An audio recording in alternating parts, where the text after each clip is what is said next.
전에 아름자매가 이렇게 기도해 주셨던 것처럼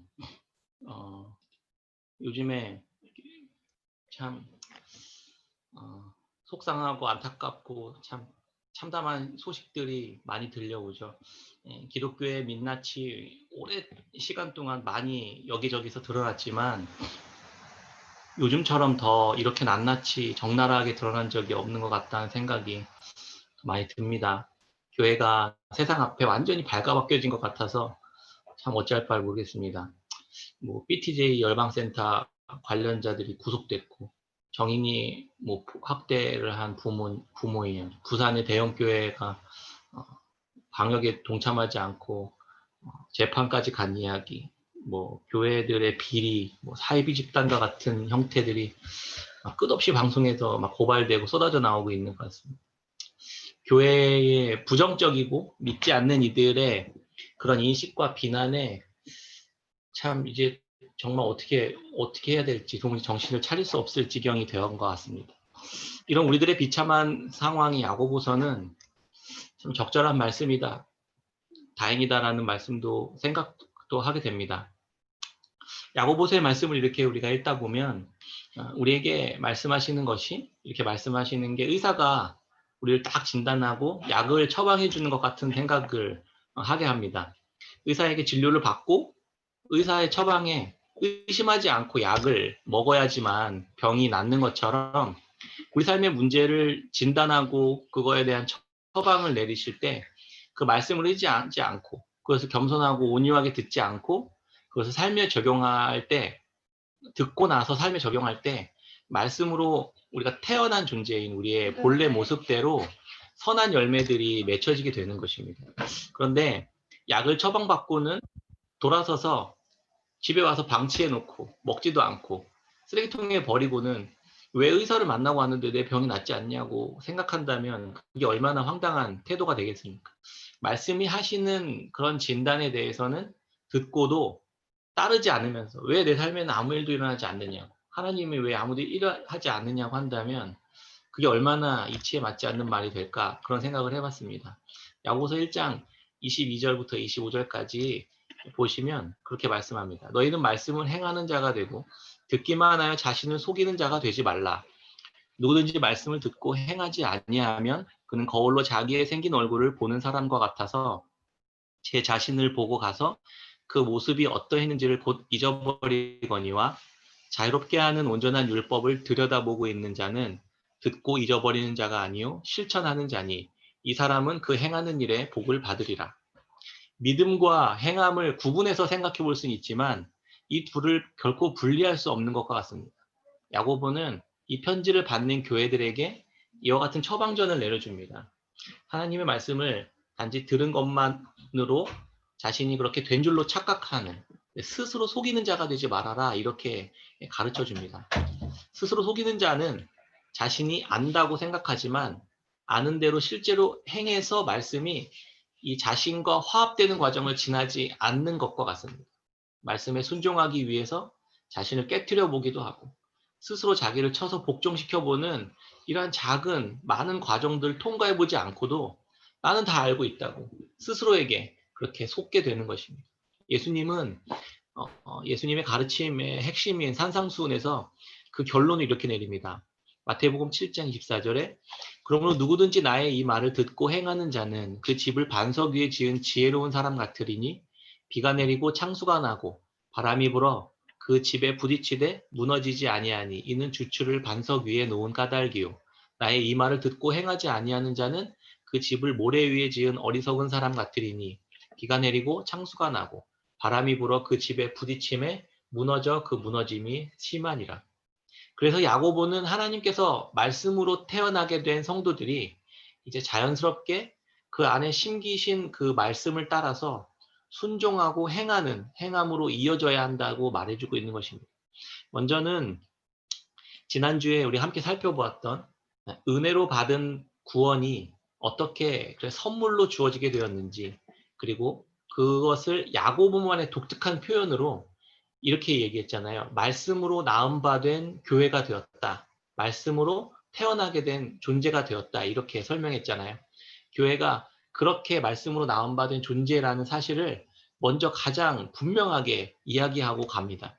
그래서 야고보서 1장 18절이랑 20절에는 그가 그 피조물의 우리로 한 첫 열매가 되게 하시려고 자기의 뜻을 따라 진리의 말씀으로 우리를 낳으셨느니라.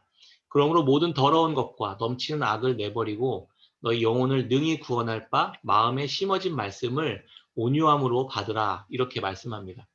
야고보서의 복음과 구원이 표현상 특이한 점은 하나님의 말씀을 떠나서 부패하고 타락하고 죄와 사망 가운데 있는 우리들에게 하나님의 일방적인 은혜로 하늘에 속한 이 생명의 말씀이 우리들의 마음에 심긴 바 되어서 말씀으로 우리를 낳으셨다 이렇게 말합니다.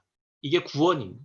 구원은 하나님의 은혜로 베풀어 주시는 것이기 때문에 받는 우리들의 입장에서는 그저 온유한 마음으로 감사한 마음으로 겸손한 마음으로 받기만 하면 된다는 것입니다. 우리는 그렇게 말씀으로 새롭게 태어난 창조된 자들입니다. 이것이 교회의 본래 정체성이고 성도의 삶의 시작입니다. 그렇게 은혜로 구원을 얻은 이들 가운데 아름다운 모습만 많이 열매 맺고 그렇게 살아간다면 얼마나 좋겠습니까? 이 시대 교회가 참 교회됨을 많이 잃어가고 있습니다. 무엇이 진정한 교회됨의 모습일까? 이런 생각을 해봅니다. 그렇게 말씀으로 나음받은 교회는 이제 어떻게 살아야만 하는 걸까요? 말씀에 합한 자들로, 그것에 합당한 자들로 하나님이 말씀을 이 땅에 드러내고 증거하시는 그 통로가 되는 자들로 살아야 되는 것입니다. 하나님의 나라를 드러내는 행함이 그래서 자연스럽게 우리 안에서 수반되어야만 하는 것입니다. 그러나 초대교회의 모습은 그러지 못했습니다. 오늘날 우리 교회의 모습도 그 당시의 모습과 크게 다르지 않다는 것을 알 수 있습니다. 교회가 믿음으로 구원받는다는 것, 예수님을 믿는다는 것, 그리고 믿음으로 산다는 것이 무슨 뜻일까? 진리의 말씀으로 태어난 바 된 이들의 중요한 특징 세 가지가 오늘 본문 말씀에 담겨져 있습니다. 이게 야고보서 1장 서론의 결론의 이야기거든요. 그런데 이 서론의 결론이 곧 야고보서 전체의 결론과 동일합니다. 그래서 결론적으로 하나님의 심긴 말씀을 온유함으로 받아들여야 한다는 것이고 그 말씀을 듣고 행함으로 열매를 맺는 참된 신앙생활이 바로 경건이다. 참된 경건이다. 이렇게 이야기하는데 이 경건의 특징 세 가지가 바로 오늘 본문 말씀에 있습니다. 같이 한번 26절, 27절 한번 다시 읽어보겠습니다. 26절, 27절입니다. 시작. 누구든지 스스로 경건하다 생각하며 자기 혀를 제갈 물리지 아니하고 자기 마음을 속이면 이 사람의 경건은 헛것이라. 하나님 아버지 앞에서 정결하고 더러움이 없는 경건은 곧 고아와 과부를 그 환난 중에서 돌보고 또 자기를 지켜 새 속에 물들지 아니하는 그것이니라. 결론적으로 하나님의 심긴 말씀을 온유함으로 받으라는 것입니다. 그리고 그 말씀을 듣고 행해서 열매를 맺는 그러한 경건의 삶을 살아야만 한다. 그러니까 야고보는요, 예수님을 믿고 구원을 받고 우리가 새롭게 태어난 존재가 되어서 예배를 열심히 드려라. 신앙생활 열심히 해라. 종교생활 열심히 해라. 이렇게 이야기하지 않고 이 경건의 세 가지 특징을 이렇게 결론 내립니다. 정리합니다. 첫 번째는 말을 통제해야 된다. 입을, 혀를 통제해야 된다. 그리고 긍휼의 행함을 삶을 살아야 되고 마지막으로는 세속으로부터, 세상으로부터 물들지 않고 정결함을 지키는 것이 바로 그리스도인, 바로 말씀으로 새롭게 된 창조된 하나님의 백성들이 살아가는 모습이다라고 이야기하고 있는 것입니다. 그런데 이 세 가지의 특징들이 그리스도인들, 그러니까 교회들의 모습에서 제대로 드러나지 않고 계속 어그러지고 깨어진 모습에 대해서 야고보는 이 2장 이후부터 마지막 장까지 계속 설명하고 있는 이야기들이 야고보서 전체의 이야기입니다. 첫 번째는 이렇게 진단합니다. 다툼과 싸움이 많이 있었습니다. 지금까지 교회에서 보여주었던 많은 모습들이 바로 이런 모습 아닙니까? 이 문제도 야고보 사도는 단순히 싸움을 그쳐라, 다툼을 하지 말아라 라고 말하기 전에 말씀으로 새롭게 태어난 교회가 어떻게 다툼과 싸움을 벌이는 행동을 보일 수 있는지 원인에 대해서 분석해 줍니다. 야고보 4장 1절부터 3절에 너희 중에 싸움이 어디로부터 다툼이 어디로부터 나느냐? 너희 중에 싸우는 정욕으로부터 나는 것이 아니냐? 너희는 욕심을 내어도 얻지 못하며 살인하며 시기하여도 능히 얻지 못함으로 다투고 싸우는도다. 너희가 얻지 못함은 구하지 아니하기 때문이요 구하여도 받지 못함은 정욕으로 쓰려고 잘못 구하기 때문이라. 이렇게 말씀합니다. 사람들은 왜 다투고 싸울까요? 다툼이 일어나는 이유는 상대방에게 문제나 이유가 있을 수 있겠지만 성경은 야고보서는 특별히 우선순위를 상대에게 두지 않고 자기 자신에게서 더 근본적인 원인을 찾습니다. 다툼은 그래서 내 안에 내면에서 일어나는 갈등에서부터 시작됩니다. 요동치는 내 안의 갈등이 바깥으로 튀어나오는 결과물로서 다툼과 싸움이 발생된다고 이야기하는 것입니다. 다툼의 원인은 그래서 마음속 깊은 곳에 세상을 향한 정욕, 세상으로부터의 정욕과 욕심을 품으면서 시작됩니다. 지난주에 그 이야기했죠. 정욕은 이 에피스미아라는 단어라고 이야기하는데 이것은 하나님께서 인간에게 주신 어떤 생명적인 발현으로 그 자체로서는 선한 것도 아니고 악한 것도 아닌 어떤 열정과 같은 것이다. 이렇게 말하거든요. 그러니까 이게 식욕이나 성욕, 명예욕, 사랑하고 싶은 욕구, 인정받고 싶고 내가 누군가에 도움이 되고 싶은 그런 욕구들, 누군가에게 소속되고 싶고 삶의 의미를 찾고 싶은 욕구, 이런 것들이 정욕이에요. 그런데 이런 정욕이 잘못되는 것은 잘못된 대상과 잘못된 방식으로 이것들을 충족하려고 시도하게 될 때 결국 죄를 짓게 되는 것입니다. 그런 행동의 중심에 자기 자신이 원하는 세상의 충족이 기준으로 세워지게 되는 거죠. 내 안에 하나님의 말씀이 아닌 이것을 이루어가고 이걸 내가 소유하고 내가 가지려고 하는 그러한 새로운 기준이 세워지게 된다는 것입니다. 이것이 다툼으로 번지게 되는 것이죠. 내가 중심이 되어야 하고 내가 세운 방법만 상대방에게 적용되어야 하고 남들보다 더 많이 가져야 하고 절대 내가 손해를 보아서도 안 되고 나는 되는 거지만 상대방은 안 되는 그런 왜곡된 기준들이 생기기 시작합니다. 이 기준이 제대로 원하는 대로 뜻하는 대로 되지 않을 때 바깥으로 분노와 화와 성내는 일들이 우리 안에서 나타나게 될 것이다. 이렇게 이야기합니다. 그래서 욕심과 정욕이 바르지 않은 방향으로 표출되어서 죄를 낳게 되는 것이죠. 결국 욕심을 내어도 얻지도 못하고 다투고 싸우고 결국 상대방을 죽이는 데까지 이르게 될 것이다. 이렇게 되고 있다. 이렇게 야고보는 진단하는 것입니다. 그 중심에는 그래서 그렇게 행동하는 행동의 중심을 잘 살펴보면 욕망이 정욕이 근본적인 시작이었음을 야고보는 이야기해주고 있습니다. 이 문제에 대해서 야고보는 이렇게 처방을 내립니다. 4장 8절부터 10절에 하나님을 가까이 하라. 그리하면 너희를 가까이 하시리라. 죄인들아 손을 깨끗이 하라. 두 마음을 품은 자들아 마음을 성결하게 하라. 슬퍼하며 애통하며 울지어다. 너희 웃음을 애통으로 너희 즐거움을 근심으로 바꿀지어다. 주 앞에서 낮추라. 그리하면 너희를 높이시리라. 나는 옳고 너는 그르다. 나는 지혜롭고 내 말이 다 맞고 나를 높이기 위해 너를 낮추어야만 하는 것이 다툼이고 싸움입니다. 서로가 이렇게 주장하면 결국 세상의 재판정으로 갑니다. 세상에서 보는 자연스러운 모습들이죠. 그러나 야고보 사도는 이런 것과 전혀 다른 엉뚱한 해결책을 제시하는 것처럼 말합니다. 하나님을 가까이 하라. 슬퍼하고 울고 애통해 하라는 것입니다. 하나님의 권위와 주권 아래에 다시 엎드리라는 것입니다. 그 일에 대한 어떤 사안에 대한 주권과 결정권, 판단까지 모두 하나님의 권위와 뜻 아래에 맡기고 내어드리라는 것입니다. 이것이 세상의 유혹을 받아서 흔들리고 있는 성도가 해야 할 결정적인 해결 방식입니다. 어떻게 보면 이게 이렇게 바보같이 또 무기력한 방법을 택할 수 있습니까? 아무것도 하지 말고 하나님 앞에 그냥 다 내어 맡기라는 거잖아요. 이것이 교회가 세상과는 원래 다른 행동, 다른 모습을 보여야만 하는 모습이었던 것입니다. 예수님께서 제자들과 무리에게 가르치셨던 세상에서 마지막 때의 종말에 하나님의 백성들, 이 양무리들로 살아가는 방법으로 산상수훈에서 가르쳤던 내용입니다. 예수님께서 그리고 또 친히 자기의 삶으로 보이셨던 십자가의 삶의 방식이 바로 여기에서 나온 것입니다. 나는 억울하고 무시당하고 짓밟히고 내 뜻이 적용되지 않고 박해하고 심지어 죽이는 그런 하나님과 상관없는 모든 악의적인 세상의 방식 앞에서 주님은 모든 결정을 하나님께 내어 맡기고 십자가로 향하셨습니다. 그리고 결국 그가 옳았음을 하나님께서 확인시켜 주셨습니다. 이것이 교만한 태도로 실패한 수많은 이들이 넘을 수 없었던 악을 대하는 승리의 십자가의 방식이었던 것입니다. 내가 스스로 짓밟고 싸워서 이겨서 내가 높아진 것은 결국 모두 다시 낮아지게 되어 있습니다. 주님께서 친히 높이시는 높아짐이 진정 승리하는 것이라는 것을 야고보는 이야기해주고 있는 것입니다. 그렇기 때문에 우리는 주님 앞에서 낮출 수 있습니다. 이것이 하나님을 진짜 믿는 믿음에 따른 행함인 것입니다.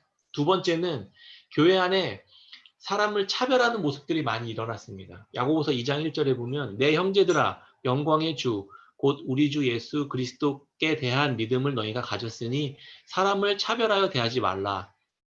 이렇게 이야기하면서 야고보는 교회 안에 화려하고 아름다운 옷을 입고 금장식을 한 이 크리스천 사업가들과 가난하고 남루한 옷을 입은 과부와 고아들이 함께 들어올 때 교회 안에 성도들이 어떻게 대했는지를 이렇게 이야기합니다. 부유한 사람에게는 딱 머리를 조아리고 여기 상석에 앉으시라고 이렇게 안내하고 존중합니다. 반대로 가난한 사람들에게는 거기에 그냥 서 있든지 내 발 밑에 앉든지 이렇게 이야기합니다. 교회에 고급 승용차를 타고 11조와 헌금을 많이 하고 세상에서 권력과 권세를 가진 이들이 들어오면 또 가난하고 남루한 사람들이 들어오면 우리는 어떻게 대하게 될까요? 저희 교회는 그런 시험이 없어서 감사한 일인지 모르겠어요. 우리 모두 남루하잖아요. 그래서 그런 시험이 없을 수 있겠지만 야고보 사도는 그런 모습에 대해서 그렇게 하지 말아라라는 당부나 권면을 하진 않습니다. 오히려 그렇게 행동하는 동기를 점검하도록 합니다. 그들은 자신들이 어떻게 교회가 되었는지를 잊고 다시 악한 생각으로 판단하는 자리에 앉게 되었다라고 지적합니다. 야고보서 2장 4절에 보면 너희끼리 서로 차별하며 악한 생각으로 판단하는 자가 되는 것이 아니냐. 13절에 너희는 자유의 율법대로 심판받을 자처럼 말도 하고 행하기도 하라. 긍휼을 행하지 아니하는 자에게는 긍휼 없는 심판이 있으리라. 긍휼은 심판을 이기고 자랑하느니라. 사람을 차별하는 행동의 마음속 깊은 이면에는 자신이 은혜로 구원받은 자라는 사실을 잊어버렸다라는 데 원인이 있다고 이야기하는 거죠. 말씀으로 우리를 낳으시고 우리 안에 말씀을 심으셔서 교회됨을 이루신 하나님의 긍휼을 거스리는 것과 같은 행동입니다. 자기가 높은 자와 낮은 자를 자기 스스로 세상적인 기준으로 판단하면서 하나님처럼 되려는 악한 생각과 교만한 마음이 그 마음속에 자리하고 있다라는 것을 야고보는 이렇게 들추어낸 것입니다. 하나님께서 우리를 향해 긍휼을 베푸셨기 때문에 긍휼을 받는 자가 되었음에도 자신은 도리어 긍휼을 베풀지 않고 판단하고 차별하고 있는 사람이 되었던 것입니다. 이 사람은 마지막에 긍휼이 없는 심판을 받게 될 것이다 라고 엄중하게 야고보는 경고합니다. 또한 그 마음속에 무슨 기대가 있었을까요? 부한자들과 가까이 지내면서 그들이 가지고 있는 세상의 어떤 함을 지혜나 그가 가지고 있는 어떤 부함이나 이런 것들을 얻어보려는 마음이 그런 행동과 그런 태도 깊은 곳에 숨겨져 있는 것은 아닌지 모르겠습니다. 사람을 차별하여 대하는 모습을 내 스스로에게서 보게 될 때 그 마음의 중심에 어떤 생각과 태도가 있는지 그래서 늘 말씀 앞에 살펴야 하는 것입니다. 교회가 사람을 대하는 기준은 나 같은 자를 말씀으로 새롭게 낳으신 하나님의 긍휼과 은혜의 관점에서 바라보아야만 하는 것입니다. 그래서 차별하여 대하는 태도에 대해서 야고보는 이렇게 진단하고 처방합니다. 우리 안에 심어놓으신 예수님의 말씀을 다시 떠올리게 합니다. 예수님이 서기관들이 예수님에게 이렇게 찾아와서 물어봅니다. 계명 중에 가장 큰 계명, 가장 우선되는 계명이 무엇입니까? 라고 질문했을 때 예수님께서 이렇게 대답하셨습니다. 하나님을 사랑하고 그와 같이 내 이웃을 내 자신과 같이 사랑하라는 말씀으로 대답하셨습니다. 말씀으로 태어난 교회인 성도들은 하나님을 사랑하는 것처럼 자신을 사랑하듯이 이웃을 사랑하는 자들이어야만 합니다. 하나님을 사랑하시는 예수님께서 비천하고 남루하고 보잘것없는 우리를 긍휼히 여기셔서 자기 자신을 내어주기까지 하시는 데 있어서 그 어떠한 차별도 두지 않으셨기 때문입니다. 그런 긍휼을 입은 자들이 바로 교회라는 것을 기억하고 어떻게 이 긍휼을 입은 교회가 이웃을 차별하여 대할 수 있을까 생각해 보아야만 한다는 것입니다. 그리고 마지막으로 세 번째로 말의 타락입니다. 하나님은 말씀으로 세상을 창조하셨습니다. 그러나 말씀을 창조한 세상이 거짓말에 의해 엉망이 되었습니다. 말씀으로 질서 있게 창조된 세계가 혼돈에 빠지고 무질서하게 되고 저주를 받게 되었습니다. 그 시작은 선하신 하나님의 말씀을 방해하고 회방하고 거짓으로 속게 만든 마귀의 거짓말이었습니다. 그 거짓말에 속은 사람은 그 이후부터 의심하는 말, 탐욕에 사로잡힌 말, 비난하는 말, 정죄하고 파괴하는 말들이 그 입에서부터 쏟아져 나오기 시작한 것입니다. 이제 하나님의 백성들을 하나님이 말씀으로 새롭게 창조해 나가시는 하나님의 일하심은 그 말씀을 그 안에 심으심으로 말미암아 말씀에 의해 사람의 말이 통제되고 다스려지게 하시려고 하는 것입니다. 그 말씀의 선한 창조가 우리의 말을 통해 드러나는 것은 어쩌면 그래서 자연스러운 일입니다. 혀를 사용해서 말을 하는 것은 한 사람이 온전하게 만들어지는 데 있어서 매우 결정적인 요소가 됩니다. 혀는 아주 작은 지체지만 삶의 전체를 통제하고 다스리는 매우 중요한 역할을 한다. 이렇게 이야기합니다. 그래서 야고보는 말을 통제하려고 할 때 입에다 재갈을 물리는 이유가 그 말 전체를 순종하게 해서 그 말을 제어하기 위함이다. 그리고 뱃사공이 작은 키를 하나를 잡고 배의 방향을 조절하는 것도 이 작은 키 하나로 배 전체를 통제하려고 하기 위함이다라는 비유를 이야기합니다. 그래서 우리의 삶을 통제하고 제어하려고 할 때 하나님은 우리의 혀를 제어하려고 한다라고 말씀하시는 것입니다. 그래서 우리의 혀를 제어함으로 말을 통제하는 것은 우리의 전체를 말씀으로 제어하고 다스리기 위함이라는 그렇게 야고보가 진단하고 지금 이야기하고 가르쳐주고 있는 것입니다. 혀는 아주 작은 지체지만 제대로 통제되지 못하면 우리 온 몸을 더럽히고 우리의 삶의 모든 영역을 다 태워버리고 다 망가뜨리고 지옥에 빠뜨려버리는 아주 무서운 힘을 가지고 있습니다. 제가 예전에 그리스도인이면서 게다가 지도자임에도 혀를 사용해서 내뱉는 말이 아주 칼처럼 마음을 베고 사람의 깊은 마음속에 상처를 주는 일을 많이 겪어본 적이 있습니다. 사람 앞에서는 신실하고 거룩하고 정의로운 말을 많이 쏟아냈지만 그 반대편에서는 정죄하고 냉혹하고 비방하고 사람을 죽이는 말을 내뱉는 모습이 세상에서는 당연한 것처럼 보일 수 있지만 교회 안에서도 우리가 자주 볼 수 있는 그러한 모습들 아닌가 생각해 보아야만 합니다. 작은 지체인 혀를 제어하지 못해서 모든 관계를 다 파괴하고 돌이킬 수 없는 감정의 골을 만들고 심지어 사람을 죽이는 일도 허다하게 일어납니다. 그래서 야고보서 3장에 2절에 이렇게 이야기합니다. 우리가 다 실수가 많으니 만일 말에 실수가 없는 자라면 온전한 사람이라 능히 온 몸도 굴레 씌우리라. 10절에 한 입에서 찬송과 저주가 나오는도다. 내 형제들아 이것이 마땅하지 아니하니라. 샘이 한 구멍으로 어찌 단물과 쓴물을 내겠느냐. 어떻게 하나님의 말씀으로 태어나 우리 안에 말씀이 심겨진 성도가 이렇게 두 가지 상반되는 말들을 함께 쏟아낼 수 있을까요? 맨 처음에 야고보를 시작하면서 이 모든 것들의 이 세 가지 이 특징들 원리를 이야기해 줬습니다. 바로 마음이 나뉘어 버린 데서 시작되었다라고 야고보는 그 본질적인 문제를 진단했습니다. 어떻게 한 샘의 구멍에서 단물과 쓴물을 함께 낼 수 있을까요? 왜냐하면 그 속에 마음이 쓴물과 단물을 내는 두 개의 마음으로 나뉘어져 있기 때문이라고 이야기해주고 있는 것입니다. 그래서 하나님의 말씀으로 태어난 성도는 하나님께서 우리 안에 심어 놓으신 말씀, 이 계속 반복되고 있는데 이 말씀에 따라 말을 통제하고 혀를 통제하고 그래서 긍휼의 행함을 보이고 세상으로부터 우리의 마음을 지켜내는 경건한 삶을 살아내는 자들, 이러한 행동으로 드러나는 자들이다라고 다시 한번 이야기해주고 있는 것입니다.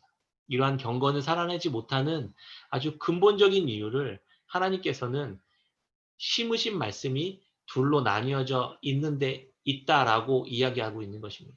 다툼이 일어나는 것도 비방하고 정죄하고 분내고 겉으로 하나님을 위한다고 하면서도 교회를 위한다고 하면서도 하나님의 영광을 위한다고 하면서도 실제로는 세상의 욕심을 품고 그것을 얻기 위한 나뉘어진 마음, 그 욕심에서 비롯된 행동에 불과한 것들입니다. 진정으로 심겨진 말씀이 정말 하늘로부터 위로부터 하나님에게로부터 난 지혜라면 온유함에 담겨서 드러나게 되어 있습니다. 그래서 하나님의 말씀을 온유함으로 받으라 이렇게 이야기했던 것입니다. 나님 마음에서 나오는 말, 행동 이러한 일들은 결국 나를 파괴하면서 동시에 공동체, 가정과 교회를 파괴하는 결과를 낳는 것입니다. 하나님은 하나님의 변하지 않는 영원한 말씀으로 우리의 마음에 하나님의 말씀을 심어 놓으셨는데 이 모두가 다 나님 마음에서 나오는 열매 맺음으로 공동체를 파괴하고 나뉘는 결과를 맺고 있었던 것을 야고보는 진단해내고 그리고 그것이 다시 하나님을 향해 온전하게 하나 되는 마음을 갖게 됨으로써 이것을 회복할 수 있다라고 이야기해주고 있는 것입니다. 그래서 참된 경건은 심겨진 말씀에 의해 통제받는 믿음과 그에 따른 행함의 결과로 드러나는 것입니다.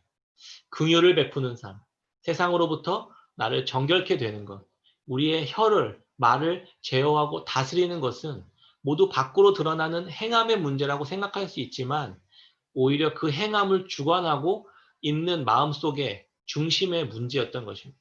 나뉘지 않는 마음에서 나오는 그러한 선한 것들을 맺어내는 세상 속에 놓여 세상을 통과하는 하나님을 닮은 교회가 되는 것이 우리 모두가 살아가는 사명이자 우리가 살아가는 이유인 것입니다. 야고보서 3장 17절에 이렇게 이야기합니다.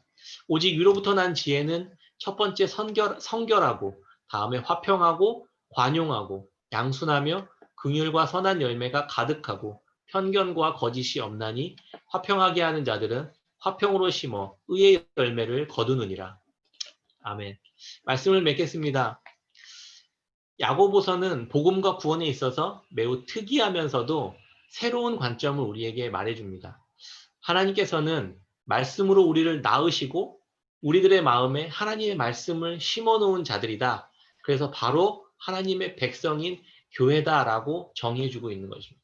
우리는 그 심겨진 말씀을 온유함으로 받기만 하면 되는 은혜를 입은 자들입니다. 그러나 우리는 여전히 심겨진 말씀을 온유함으로 여전히 받지 못하고 끊임없이 세상 속에 놓여서 많은 시험들을 통과하는 여정을 우리는 오늘도 살아가고 있는 것입니다. 하나님은 세상 속에 교회를 두셔서 끊임없이 세상의 욕심과 욕망에 끌려 나뉘어지는 두 마음을 다시금 온전하게 만들어내시는 하나님이십니다.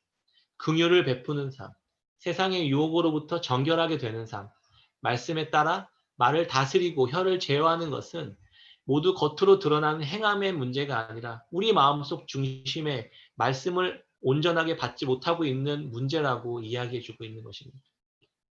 하나님의 심겨진 말씀이 온전하게 유지되어 있을 때 바른 행함의 결과가 드러나게 될 것입니다. 우리들의 삶이 믿음에서 긍휼의 삶으로 이어지지 않고 말씀에 의해 온유함으로 말이 통제되지 않고 세상의 유혹으로부터 정결하게 되지 않는다면 내 속에 심으신 말씀을 다시 한번 온유함으로 받아서 순종하고 있는지 아니면 다른 정욕에 이끌려서 두 개 나뉜 마음이 되고 있는지를 날마다 말씀 앞에 확인해 보아야만 할 것입니다. 우리는 그렇게 심겨진 말씀에 의해 통제받는 믿음과 그에 따른 행함을 살아냄으로써 하나님의 나라를 이 땅에 열매로 드러내는 자들로 부름받은 자들입니다. 어쩌면 그대로 살아가는 것이 어리석어 보이고 아무짝에도 쓸모없는 것들이처럼 보일 수 있을지 모르겠습니다. 말을 다스리고 긍휼함을 베풀고 세속으로부터 정결을 지키고 성결과 화평과 관용과 양순과 긍휼과 선한 열매, 편견과 거짓이 없는 모습. 이런 화평과 의의 열매는 어쩌면 이 땅에서 필요 없어 보이는 것들입니다. 그러나 하나님 나라에서는 당연하고 필수적인 열매들인 것입니다. 이 이야기들을 생각하면서 마지막으로 한 가지 비유가 생각났던 것은 엄마 뱃속에서 생명이 잉태되어 자랄 때 그 안에서는 그 아이가 손과 발과 눈과 코와 입과 심장과 폐와 이런 장기들을 만들어 갑니다. 그 안에서는 엄마 뱃속에서는 손이 뭐가 필요합니까? 눈과 코가 뭐가 필요합니까? 그러나 그러한 것들이 뱃속에서 잉태되어 만들어지는 이유는 그 안에서 쓰기 위함이 아닙니다. 그것은 엄마 뱃속에서 다시 바깥 세상으로 나가게 되는 그날에 더 오랜 시간 그 바깥에서 살아야 할 세상에서 필요한 것들이기 때문에 만들고 있는 것입니다. 지금은 그 바깥 세상이 우리는 보이지 않지만 우리 안에 심겨진 말씀이 우리를 이 선한 열매들, 화평과 의의 열매를 맺어가는 이유는 이 땅 바깥에서 우리가 영원히 살아갈 그 하나님의 나라에서 필요한 것들이기 때문에 만들어가고 있다는 것을 우리가 기억했으면 좋겠습니다. 하나님은 그것을 말씀의 생명을 주셔서 준비하고 계신 것입니다. 온유함으로 그 말씀을 받아들여서 거추장스럽고 당장은 유익하지 않아 보여도 영원한 그 하나님 나라에서 꼭 필요한 것들을 모두 갖춰가는 구원받은 의와 화평과 생명의 열매를 모두가 함께 맺어내는 우리 온전한 새 이스라엘 백성 되시는 깨끗한 생교회 성도님들 다 되시기를 주의 이름으로 축원합니다. 아멘.